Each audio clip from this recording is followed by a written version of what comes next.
Hello, everybody. Welcome to 92. Please, thank you. Welcome, welcome, welcome. Nice to see all of you live in person here at 92 NY. And those of you that are online as well.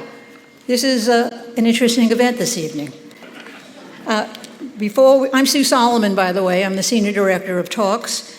And thank you. I never got a little applause on that line before, but thank you. Before we begin, I just want to tell you quickly to please go to our website and check out some of the upcoming events. Willie Nelson and Whoopi Goldberg are doing a virtual talk. It'll air on September 28th. Gina Davis is going to be here on October 11th. Neil deGrasse Tyson and Gayle King are going to be here on October 19th. And Pulitzer Prize winner Stacy Schiff, talking about Samuel Adams, will be here in December on the 13th. But there's so much more going on. Go online and check it out, please. I want to explain very quickly audience questions. 3x5 cards are going to be passed out. If you have a question, please write it down. The ushers will collect them. We'll get to as many as we can.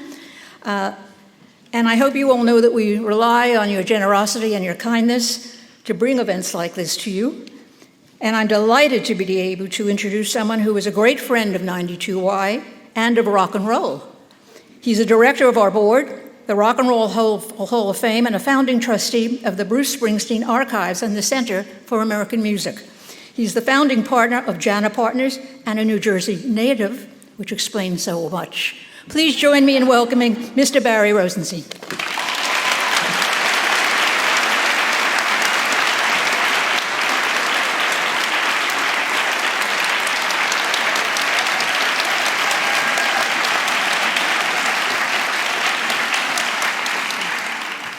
Good evening. I'm Barry Rosenstein, and as the senior New Jersey born and bred 92nd Street Y board member, it is my honor to welcome you here tonight. As you can see, or maybe you can't, but I'm a bit bruised and battered, still recovering from some brutal spine surgery. But nothing at all was ever going to keep me from coming here tonight.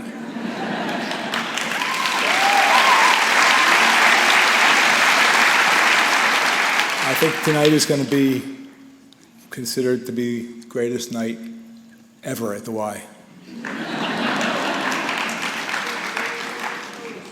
Jann Wenner has been the curator, the communicator, the narrator of public culture, politics, and music for more than 5 decades. And if Jann is the storyteller, then the man who will be interviewing him tonight is the story we've all been listening to ever since. And so that's it. So please welcome to the stage here at 92nd Street Y, my friend Jann Wenner and his friend of over 40 years, an interviewer of choice. Join me in welcoming Bruce Springsteen.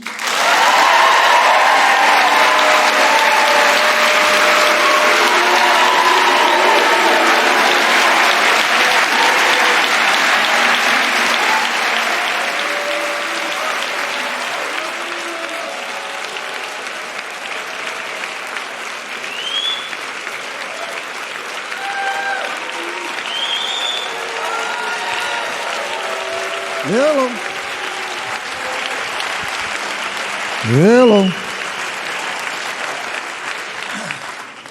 Just to set up the evening, I am not actually an interviewer. I am really here to throw Jann some softballs and get a couple of stars extra on my next album review. So, you know, we're hoping we have a very transactional relationship, but.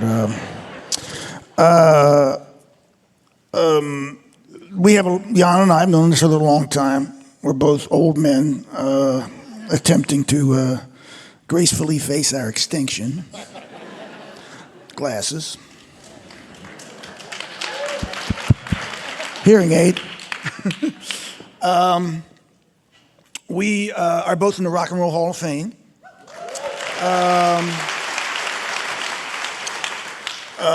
Only one of us has not been to Burning Man. 3 times. But I'm glad to be here tonight with my friend, and so let's try and start at the beginning. Jann was born on Rainbow Road. Where else, man? Right? I know of no more perfect metaphor for the arc of Jann's life than being born on Rainbow Road. That was the first thing I did in the book, is I realized you're always trying to get that opening sentence, where you start, and that was it, the perfect thing, rainbow, because I knew it would lead to at the end of the rainbow. Well, I want to hear a little bit, coming from Freehold, Rainbow Road was like Middle Earth or something. Mm-hmm. So I'm interested in hearing you describe a little bit of your childhood. Well, what I realized at the beginning is my childhood was like a typical post-war baby boom childhood. I was born in the first month of 1946, which was right after the war. My parents were both in the Army and the Navy, and they met there. And they moved out from New York to the West Coast to kind of follow the post-war dream. And so I was at that leading edge of the baby boom, and I realized later, there must have been some reason for that it exemplified somehow everything. I went through everything that everyone went through in the 50s. So growing up in new suburbs, going to the new schools were being built, jumping under your desk for the atomic bomb. And soon enough, discovering rock and roll and Elvis Presley at the beginning. So it was just kind of a classic childhood of that era. And then also I discovered that my pediatrician in New York had been Dr. Spock, who was Wow. legendary. Not that Dr. Spock, not the ear one. And he was like considered responsible for the raising of the rules for the post-war baby boom, which were called spare the rod and spoil a child. And so I was also part of that indulged generation.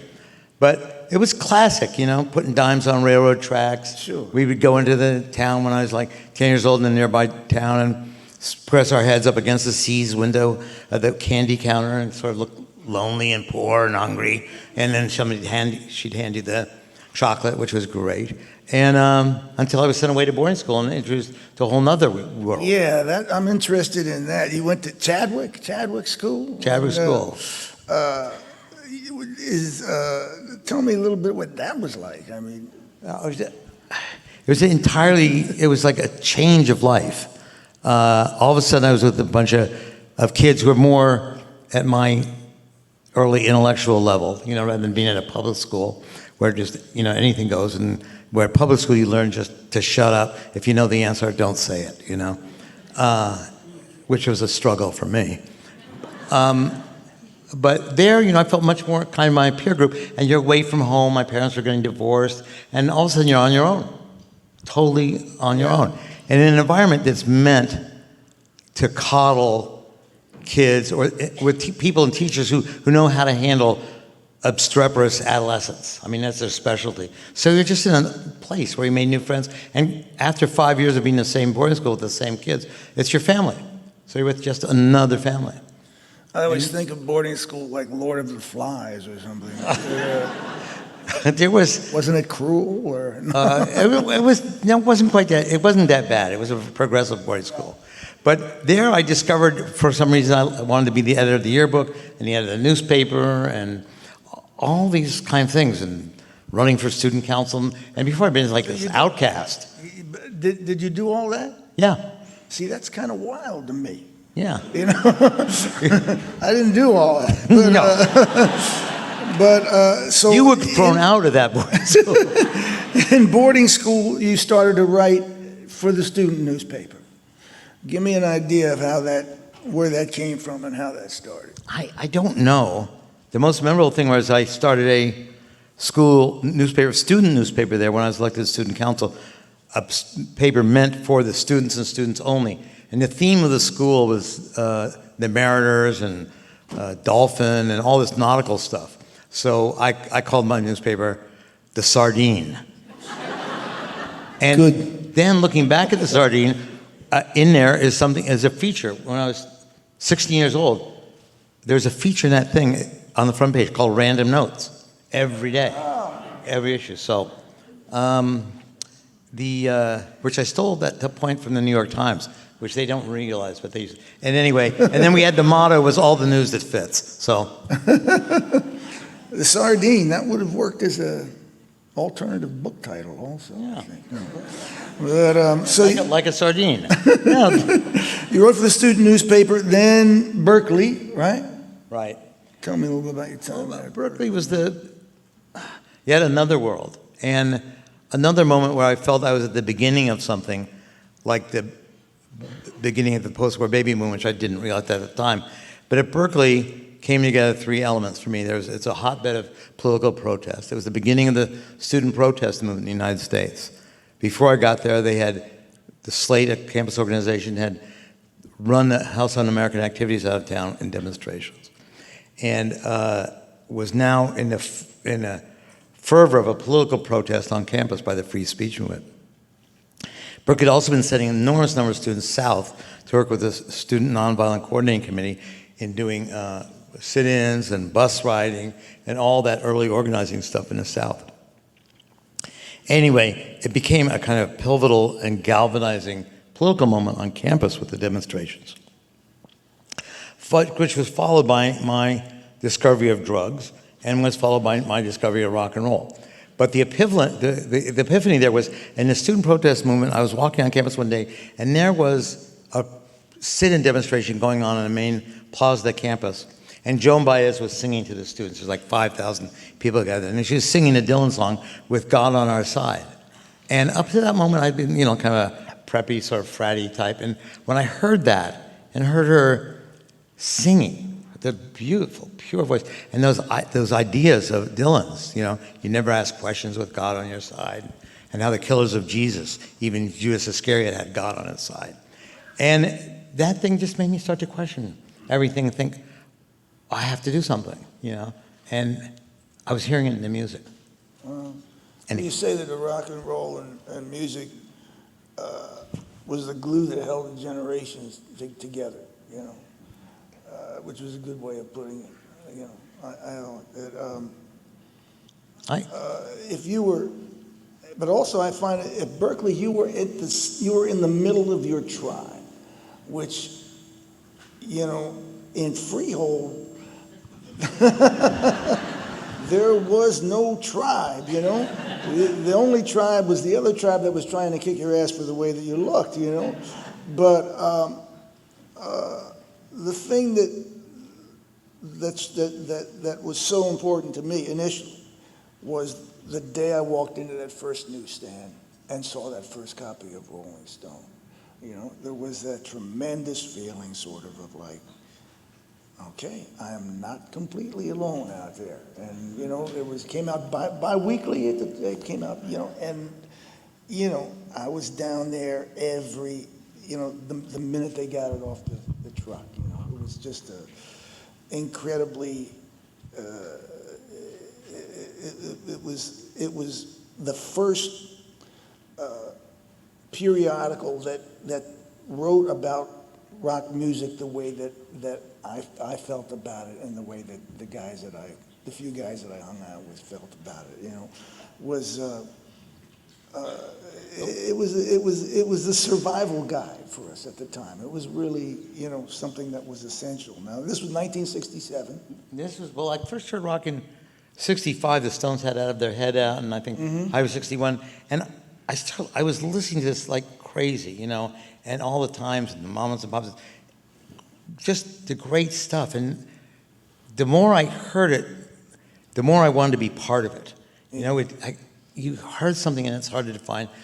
It was the singing, the tone of the singing, the words were sensational. I mean, they were really about kind of everything in your own life you were going through. And you did attempt, didn't you, to play an instrument? Yeah, I did. This is where you and I part. I should have played the instrument. You should have been the interviewer. But so the impulse in just trying to, relieve that life that the Beatles were leading of fun and enjoyment and liberation. I wanted to just celebrate that spirit and tell the world about it and honor it. And I really couldn't play very well. I tried writing freelance articles. I was asked to do a review of Sgt. Pepper's Band for High Fidelity magazine, which was then a very big magazine. It was rejected for being too hyperbolic. That's exactly what they said to me. It couldn't be that good. Oh, that was good. That's good. And so the choice was, I knew I wanted my life to be in rock and roll, and they're just that simple. And what I knew I could fall back on finally was I had this editing experience and this hankering for magazines, and I wanted it to be totally respectful of rock and roll and what rock and roll had become. It had become both so much more fun and liberating than ever, but also so full of serious content and messages. And I just wanted to send that letter out. I wanted to spread the word, and as far as would it go. And Ralph always said Rolling Stone felt like a letter from home. Yeah, it definitely did. If you were in the far lands of New Jersey, I can tell you that. But so Rolling Stone co-founded with Ralph Gleason, early mentor, I guess. Early mentor. He was 42, I think, at the time, or 48. And the knock on Ralph, he was a jazz critic who loved rock and roll. At a point in which rock and roll was not terribly respectable, and certainly not to a jazz person. This was terrible, that junk kids music. But he saw it in the Beatles and Dylan and Simon Garfunkel, right all that time. But anyway, they mocked him as being a 40-year-old who couldn't decide whether he was 3 16-year-olds or 4 12-year-olds. And he, like me, we shared the same understanding of music and the power of it, that the musicians were the true poets of our time, and that they were going to be the true leaders of our time, and they spoke with a voice that was the glue that held the generation together. Yeah, it's the interesting thing was it seemed like from the beginning you had a vision for Rolling Stone as to be more than a music magazine. You wanted to cover politics and cultural issues and put that all in one place, which is sort of that was the nature of the generation at that moment. Was these things were all coming together in one big stew. If you were a musician at the time, I wrote an enormous amount of awful music that was politically intended, when I was 17 or 18 or 19. But, that was a part of being an essential part of things. But what was it? I mean, part of the beauty and magic of rock and roll is that it did stand for stuff. Oh, yeah. Oh, Doug, I'm sorry. I don't know what's going on here. I missed that. That it carried messages about, social justice, about justice in general, about human rights. I mean, they were embedded in the songs, but all those songs that Dylan were singing and the Beatles were singing, they all carried that message, and somehow it was implied, although not obvious, that the music was very much about politics and society. And some people could read that and see that and want to be part of that. But the conventional wisdom at the time is they didn't mix.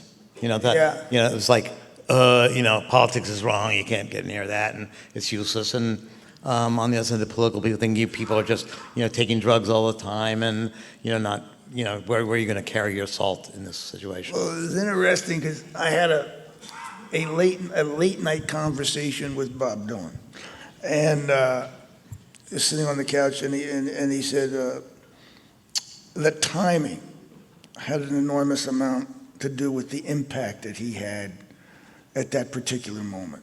In other words, there was a call out for people at that particular time who would seize that particular moment in their different fields, and so yeah, timing is important, but you've got to step up and step into the fire and have the balls to kind of go in there and write music or make the magazine. I mean, that's 1967. There seemed to be this enormous, wide open lane for something that spoke to the post World War II generation. Absolutely. And I was, I guess, one of those people caught by Dylan, or taken in by what he had to say galvanized by Dylan, or whatever the good word is, crystallized. And very much his path. I mean, that's why we called it Like a Rolling Stone. It was named after Bob's song. And to me, Bob was the most important voice of those times, and still, you know, as important as today. He sings Like You Do Not, as I've written about age and growing up and so forth. But that was it. That told people to step up, and we wanted to follow that path that Bob was setting, that idea, and that aesthetic and that ethic, you know. And it wasn't obviously political. It wasn't go elect this person as president. Bob was asked once in a press conference, he said, "Are you with do you belong to the left party, left wing, or the right wing party?" He goes, "No, I belong to the up and down party." And it was that kind of disdain for the obvious dullness of the politics, getting us nowhere that wasn't in of itself political, that we will reject that and we'll just do another kind of it. And it was cultural politics. And culture came to take over the political dialogue. Right. You know, it's now, you know, one of the things Rolling Stone did was it was an enormous canvas for all the great writers that Tom Wolfe and Hunter Thompson and my old friend Paul Nelson, Greil Marcus, of course, Mr. John Landau, you know, Dave, P.J. O'Rourke, and the political writer that Matt, I'm sorry, yeah, I love him, you know. How did you sort of come in contact with all these different people, and then how did you edit them? They seem like that seems like that's a tough job. Well, the way, I mean, you read and watch things. I mean, with Hunter and Tom, I had read earlier works of theirs when I started magazine, and just really wanted to have them on board. I really spent a lot of time pursuing Tom and courting him. Hunter was kind of a random accident, but when I met him and he came in, I just was like bowled over by, you know, what do I have here? But it was a time, you keep your eyes up, but also people, good writers and reporters wanted to write for Rolling Stone because they see other stuff, and it was like the New Yorker used to be. It was everybody's dream to write for the New Yorker. So I had at the beginning all these newspaper reporters from around the country, from the Detroit Free Press, or the Cleveland Plain Dealer, the LA Times, who were looking for freedom and the right to say something, the right to write length, and just set a new bar. And the whole initial Rolling Stone was based on newspaper reporters. All of them had daily experience, including Tom and Hunter. But so it was a combination of both.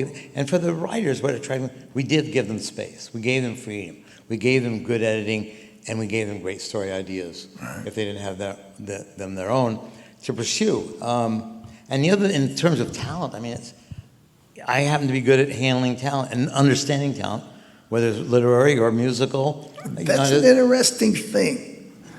Because if you are steeped in narcissism, as I certainly am, Not me. and I would imagine that you are, We part ways there again. you know, you are playing the role of basically a producer. Yeah. You know, that you're not at the center of the thing. You're attempting to. You know, the artist is. You're not the artist in that sense. You know, so how did you find it easy to play that role, and who was hard and who was easy, and did that just come naturally to you, the editor's role, or? I guess it came naturally. I mean, you learn all the talent is slightly different, has slightly different ways, but I think the key is, well, first off, you can't be an ego person in general. I mean, forget that. The star is the writer, not even for bad, not for bad egomaniacal, but just the act that they're doing all the time, whether it's playing it, they're working on a craft that is intensely personal and in a certain sense lonely. But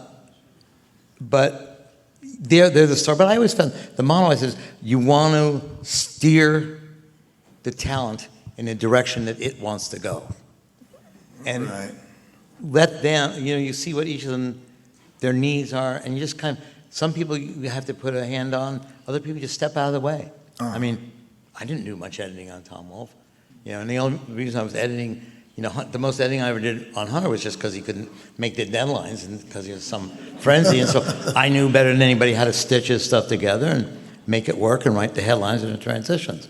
But it was all different. You've got to be, as a producer, you've got to be an inspirational figure. You got to have the trust. You got to have the trust. You know? And I think the best artists and the best writers were all people who wanted the editing and wanted the attention. Because what is the role of the editor, the producer, but to pick up your stuff and polish it and make it better and improve your thing, you know? And understanding that the real gift there is the body of work that you've done as the artist or the writer. But, you know, my job is to deal with commas and clean it up. You know, I'm not the creative artist. Yeah, that's interesting to me. But well, I must say, Landau. I could never do that. You know. You're totally different, but the best artists and the best writers are always self-editing and know their own work the best and how to make it the best. And that's when you step out of the way. John Landau would tell me that what he did in great part for you was he edited you. He did. He tried to find which of that stuff you're saying and all that thing that really worked was really strong. He described his role as an editor. Well, he took some of my hyperbolicness, which I display without second thought on certainly my first and second record. And he showed me a way to sort of edit for greater power, you know. And that was when we cut Born to Run, you know, that was the essential thing, but previously unheard of thing that he did. You know, he just had a tremendous talent for sort of, you know, cutting the fat out of your work and giving you a voice that it became more accessible without losing its depth or its power. You know, so that was very important. Well, let's get to the important questions. You seem never afraid of being controversial. You know, now, I heard you once fired a writer for writing a negative review of a Hootie and the Blowfish album. I personally respect that, but I don't know if that is that a legend or is that true? Were you that wild-eyed a fan of the Blowfish or no, what? It's got a kernel of truth, which you may not like. It wasn't. It was the then temporary music editor at the time said to me that her proudest achievement was keeping Hootie and the Blowfish off the cover in the time in which they were intensely popular. And I just thought that is the wrong attitude here. You know, I mean, they deserved it. They were huge. Now, maybe in retrospect, I was right. I mean, maybe I was wrong. Maybe she was right. But no, I didn't. Okay. I fired Dave Marsh. I've fired a lot of good people. I said, there's a born radio personality.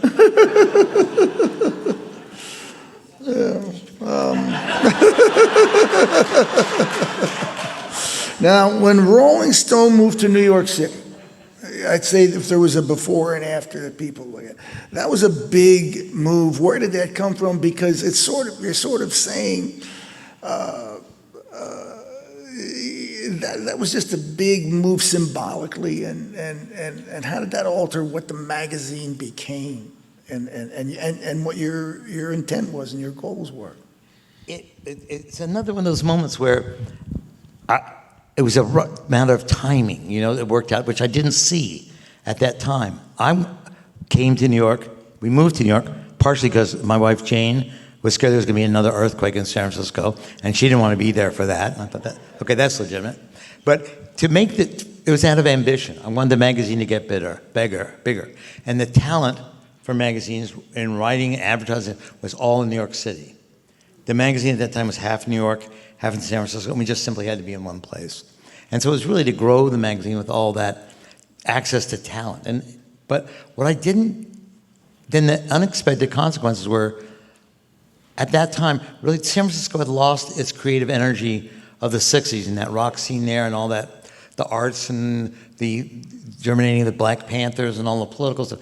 It all dissipated. I mean, Ralph was dead and it just lost all its oomph. And meantime, the cultural gravity in the country had started to move to New York. We didn't see that at the time. It was New York, Forward to New York, drop dead, you know. So we came back at the time of another huge renaissance in culture, and that was in New York. The final thing is that it changed the character of the magazine, because if you come to New York, you're coming to New York to succeed, to be ambitious. And if you're like in that San Francisco state of mind, you can go live in Marin County for the rest of your life, and your hair will go long and gray, and you'll never have made it. But if you wanted to be in New York, you had to hustle. You had to work. You had to achieve. You had to be ambitious. Yeah, it was kind of, joining the grown-ups in a funny sort of way, Exactly. which was frowned upon in our world, But interviewing people that you interview, you're a good interviewer, And of course, there's a great interview you did with Jann Wenner early on. Can you want to talk about some of the folks you interviewed? Well, I mean, I'm sure Bob Dylan's always a challenge, and who have you? The two most challenging people are Bob and Mick Jagger. Neither of them really wants to say much about themselves or reveal too much, and are almost in a way kind of bored with it. They've certainly had, in those two long careers, and the intensity with which people view them and follow them, they just soon not be bothered. And maybe they're natural. Mick is like an English person, they have no much of emotions, and they're very good at small talk. Anyway, Bob is very eloquent in what he does say, and it's not that much of a challenge when you really think about it. I mean, when I first interviewed Bob for the first time, I'd sat there and I'd ask him a question, and he wouldn't say anything. And he would look at me after about I wouldn't say anything back, because I wanted him to speak, and I thought I could make him feel a little awkward, and then he'd have to give it up. Bob looks at you in the eyes and doesn't move. He's just, I'm not going to answer that question. You have to move on. But that technique, by the way, of just shutting up and waiting, that extra beat, the person you're interviewing usually thinks, well, I haven't answered that last question quite satisfactorily. Let me try a little harder. And the elaboration is great. Easy people to interview are yourself, I'm easy. Bono, Pete Townsend. All you have to do is ask one question. Yeah, we can't shut up. Yeah, I mean, it just...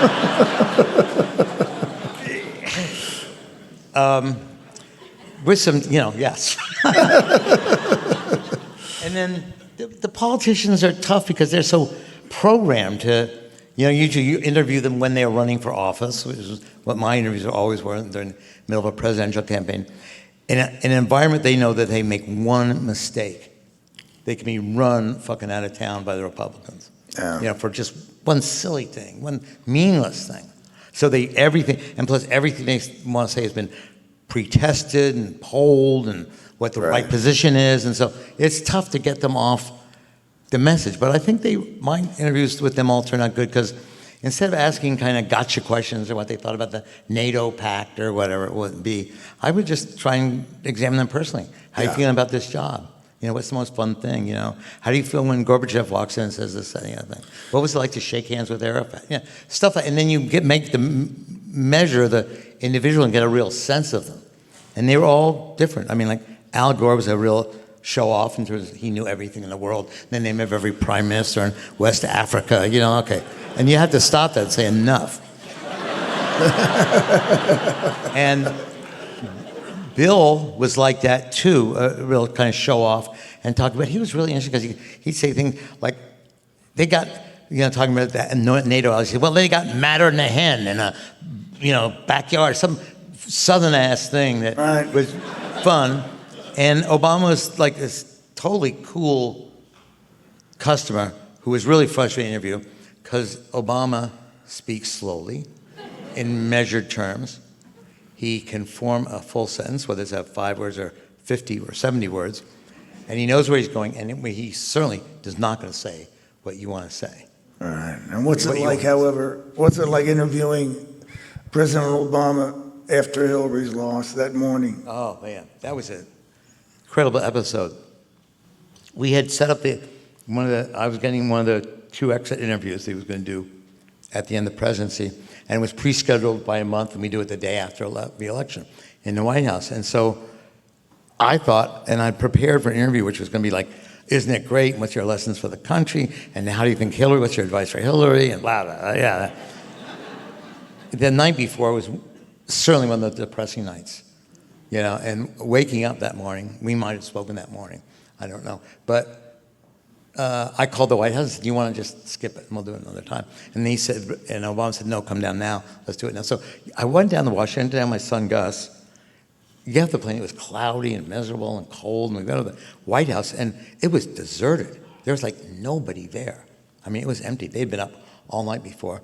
Nobody's there except like 3 staff aides and Obama, who's dressed in coat and tie and ready for business. And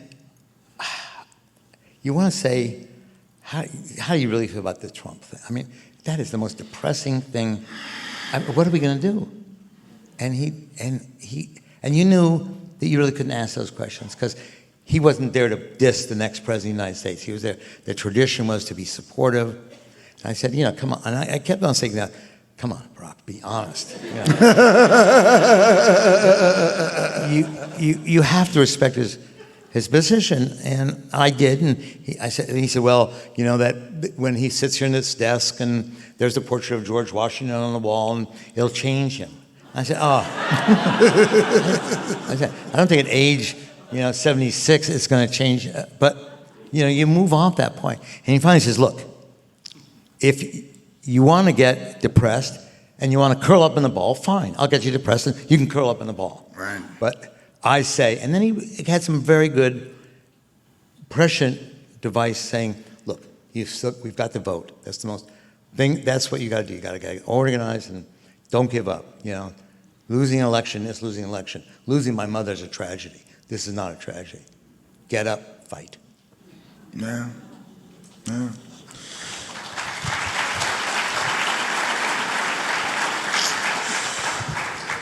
People always wonder if, when you become friends with the people that you write about,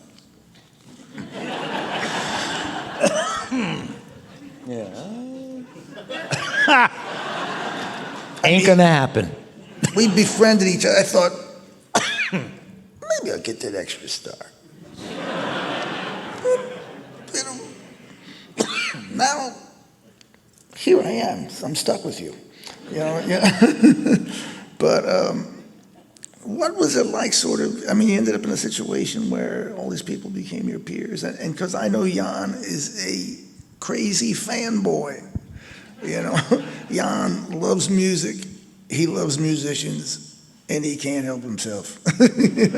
So what was that like, If you want to give back a star or two, there are other people who could use a little air. You may have gotten more 5 stars than anybody in history. Your records are so fucking good. It's been my pleasure and privilege to know and work with and be around some of the greatest artists of our times. And but how can I put this? No artist has ever really asked me to do anything I wouldn't want to do or wouldn't do. Nobody's ever come to me with that suggestion, or really maybe only 1 or 2 other people of videos have asked for a star or something or other. But I think that what I project and the friendships I have and the people I'm friends with understand the integrity with which Rolling Stone runs and with which I run it and with which they run their own lives, their own musical life, and write their songs and their operations. I mean, I really believe it was mutual respect made that possible, and just mutual love of the work. I mean, I love the work. I'm sure your records as much as you love them, in my fanboy way, and can share that excitement and thrill with you, and I'm grateful for it. At the same time that people I know, like whatever that are great people. I'm just fun to be with. I'm just asking because, I mean, if I was reviewing a book, which I'm not doing, oh, but if I was, I would give you an extra star.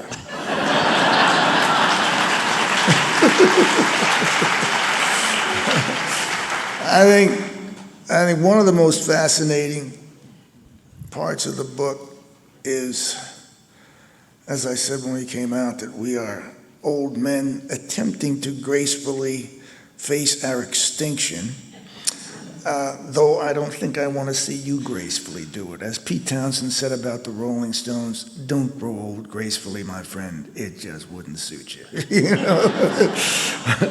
But one of the most moving parts of the book to me were where you wrote about, you know, the illness. I mean, you have, over the past several years, you have gone through some really rough stuff, you know.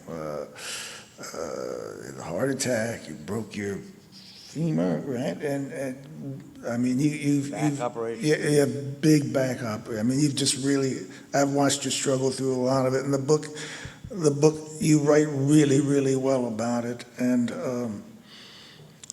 amazingly, you know, without any self-consciousness or self-pity, you know, I mean, Jann is a guy, is crazy, you know, you were always like, as you say in the book, you were, your failure to observe the posted speed limits was a big part of your personality, you know. Because really, you know, but it's a funny point we're at in our lives, you know. Like you say, the book is my last letter to you. How do you feel about, you know, where you are right now and this part of your life and having to have dealt with the stuff you've had to deal with over the past couple of years? I feel really great. I feel as good now as I've ever felt, and I think now is the time. Oh, okay. All those questions. The issue now is how do you deal with age? You know, I think also already answered the question: is it appropriate to still be doing rock and roll at this age? I think it absolutely is. You know, it's still life and vital. I think that with age, the best thing you can look for is to have a sense of contentment. You know, that you lose FOMO. You know, you've got what you want. What you've got is lucky. You don't need to strive for anything more. Whatever it is you've got, whatever level of money or family or whatever, that's enough. That's great. You're lucky to be alive. In your last album, My Letter to You, is that the correct title, I think? Yeah, that's close. You're dealing with that's close? Right. Letter to You. It's called Letter to You. My original title for the book, based on it, was called Letter from the Editor. Yeah. And of course, he caught that right away. He says, that's a nice title. Where'd you get that? But it's to achieve that, and I think in the hospital is where I really started to write the book. And one of these, you know, I was dictating my sister things I wanted to write a book when I got to the hospital. I started dictating this list of things I wanted to cover, obviously incomplete and so on like that, but it's there. I wanted to, you know, now I just, you know, want to live well. I want to be with my family. I mean, pretty conventional things, but and it's a delicious time, I find. I'm happy for you because I watched Jann struggle to walk using the walker, my friend, you know, and you've just handled it amazingly well. Well, we got questions from the audience here. I suppose it's at my discretion to answer these or not. All right, let's try one. Has anyone ever turned down the opportunity to be on the cover of Rolling Stone? Oh, yeah. I think Joni Mitchell has turned it down. I think. Beyond that, I don't think there's anybody. There you go. I mean, they might turn down this opportunity, but no, I don't think I can't remember any offhand. All right. I mean, it was like such a iconic place to be. And we would send Annie or some of the best photographers, Herb or Avedon or Mark Selger. So it was a really desirable thing. Yeah, it was. I was not on the cover of Rolling Stone when Born to Run came out. You know. I'm not picking a bone here or anything, but I always felt, you know, just while we're talking about it, I always felt you were a little little skittish about putting me on the cover when that record came out. I was on the cover of Time and Newsweek. That's the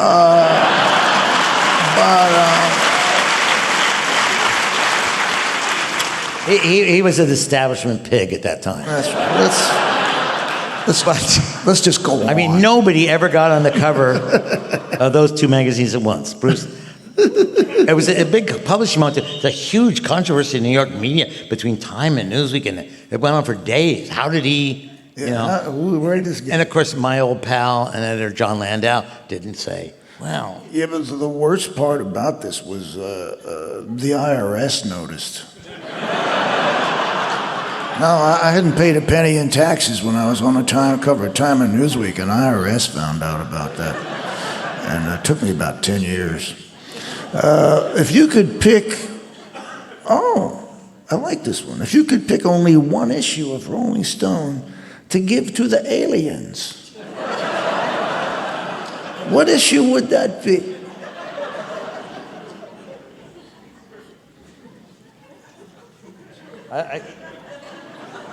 What's the one you think back and, man, that was, we hit it out of the ballpark on that? Well, what do you want the aliens to think? Or is this about me? And do I want to show them my best issue?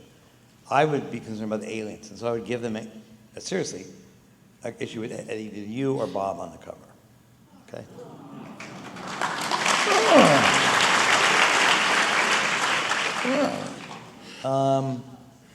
If it was about me, and I haven't been on the cover, I don't know, it's tough. I can't really remember them all. Yeah, if I was you, I would have put myself on the cover. I mean, after all that time. I paid somebody off. Like I'm making my son to agree to this. And I don't know. Okay, here's an interesting... Jude in India, hi. Oh, yeah.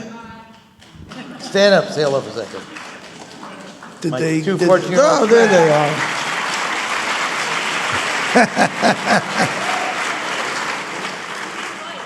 What? Okay. It's my godson. Okay.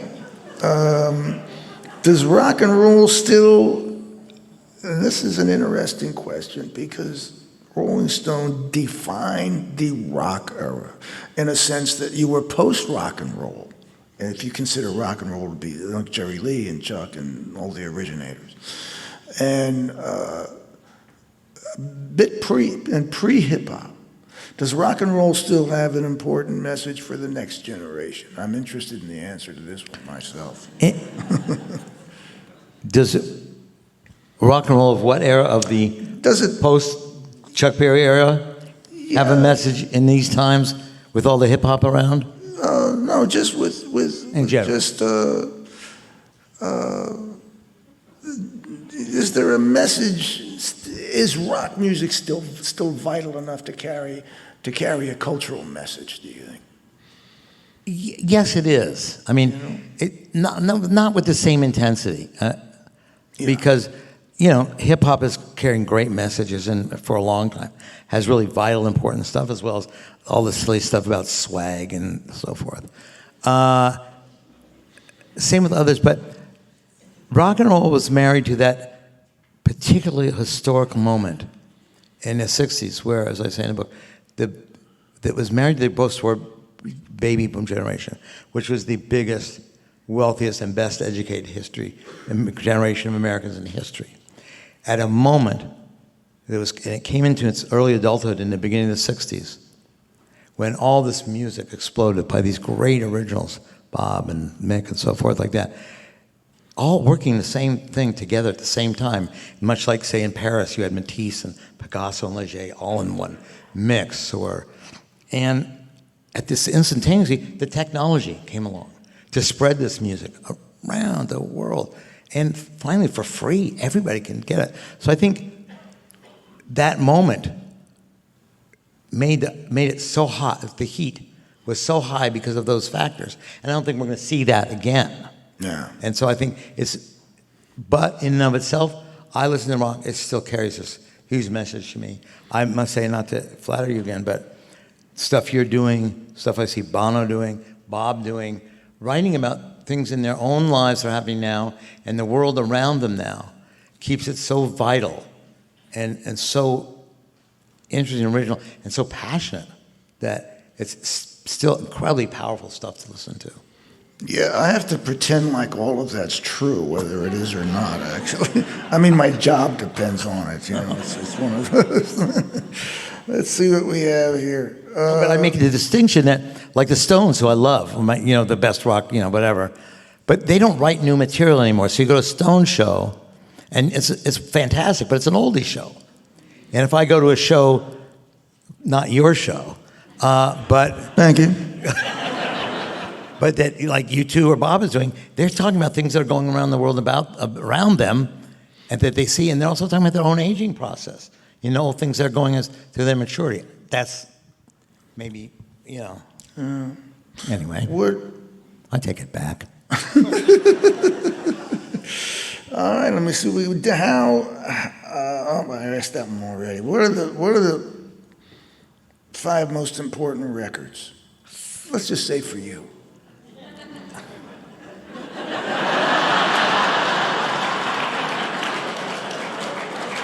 Go ahead. Pretend I'm not sitting here.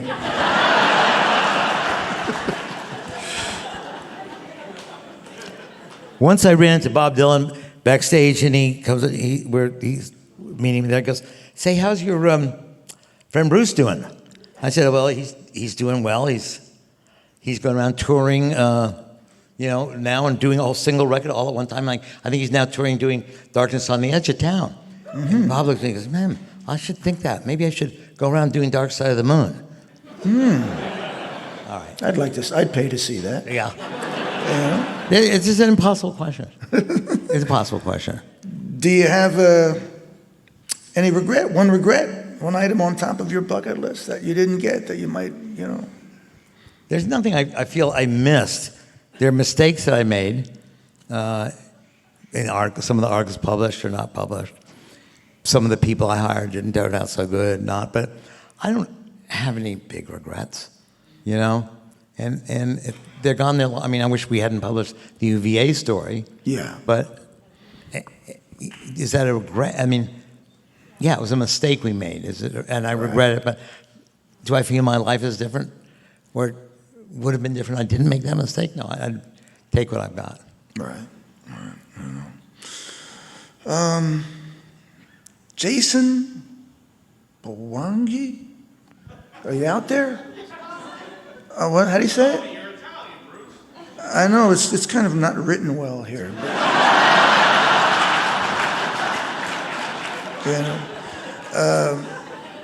But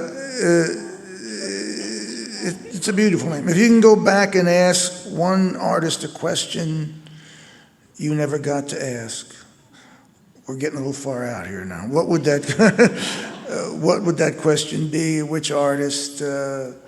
Was there an artist that you ever wanted to interview that you didn't get to interview, or interviews where you felt like I missed it, I didn't quite get to what I wanted to get to, or? I would probably like to interview Leonard Cohen. I'd love to have interviewed Elvis. Yeah. And I would have definitely liked to interview Otis too. That would really have been. Chuck. The people who originated really haven't, but. I think the question always I want to ask is, like, where do you get that talent? Where did that talent come from? What in you makes you so fucking good at this? This is fascinating because someone out there just asked this question. How did you know that you could create what you created?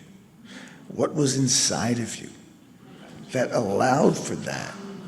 Or what put the fire in your belly and the belief in yourself that you could do it? What was the creative impetus? I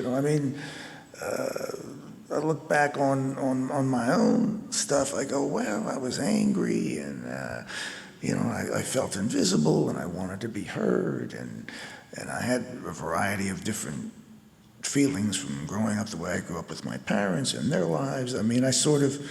What was there anything in your personal history that drove you to, that drove you? That's always kind of hard to know and hard to articulate, and was kind of the unasked question. But I think you're the sum of your genetic parts. You're the sum of your childhood experience, and you discover in you that you have to think you're special. And I think I always thought I was special, and that someday I would do something, I would achieve something. That was always within me. And as soon as I got to that place at Chadwick, where that opportunity was there, all of a sudden, out of nowhere, I started off being a very unpopular kid there, and then running for student body president, doing this thing and that thing, and just achieving. I wanted to be somebody. Yeah. And that has stayed all the way through, and it's kind of driven me to where we are now, plus this talent I'd picked up to know how to edit or write. And then I must say again, Where did that come from? Did you? My mom was a writer and an editor. Yeah. And she would teach me how to do it. And I just was reading newspapers from when I was like 6 years old, and books, and putting out newspapers in the neighborhood. I had a little 10-year-old publication. It's the first one I started, called The Weekly Trumpet, which sold in the neighborhood. Had a gossip column, of course. I'm serious, it did. You know, Janice B. is dating Ricky. Is he the one? You know, that kind of thing. And there's a whole other Angela's Us magazine. I was always wondering where that connection was. and then I just got imbued with the fire of rock and roll. You know, and I thought, that's it. That's what I got to do. Yeah. Rock and roll. As a magazine editor, you are the finder of stories. And we needed the stories of our own lives told back to us. We needed our generational story. I remember at the time, Rolling Stone, there was no mainstream media that was really interested in rock music as a serious, that it deserved any serious consideration. I guess all I'm going to say, you said in the book that Rolling Stone was a charter to examine all aspects of America. We needed that, you know, and you provided that. And is there could that even be done today? Is there a magazine that could do that today? I don't think so. You know, it was unique, you know, unique in publishing history, and just as somebody who was there in the Outlands, you know, and who really needed to be reminded that there was another life waiting when he wasn't so sure that there was, and to be reminded that, you know, you weren't alone. And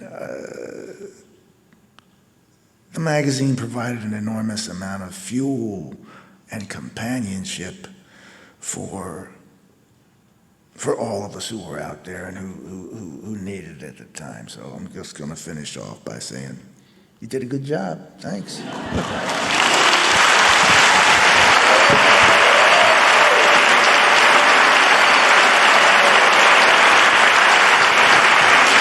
Jann Wenner, like a Rolling Stone. Good job, boss. That's it, brother. All right.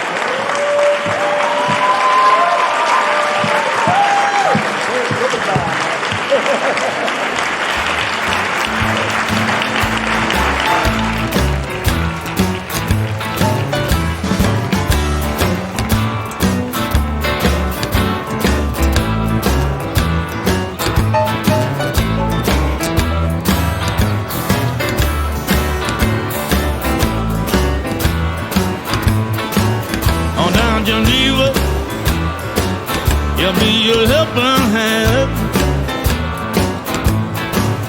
I'm going down, Geneva. Give me a helping hand. It's not easy, baby, living on the extra plan.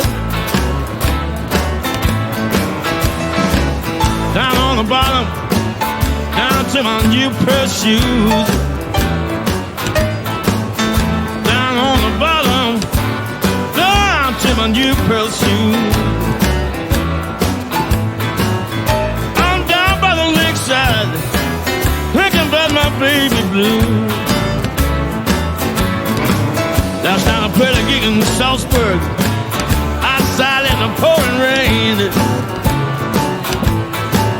Last night I played a gig in Salzburg, outside in the pouring rain. Flew from there to Montreux, yeah, my heart was filled with pain. All right.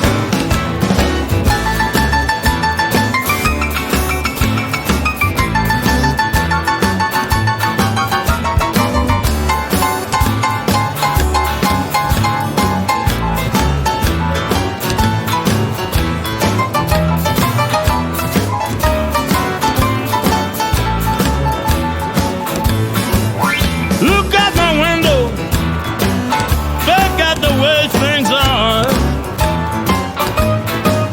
Look out my window, painter, look at the way things are.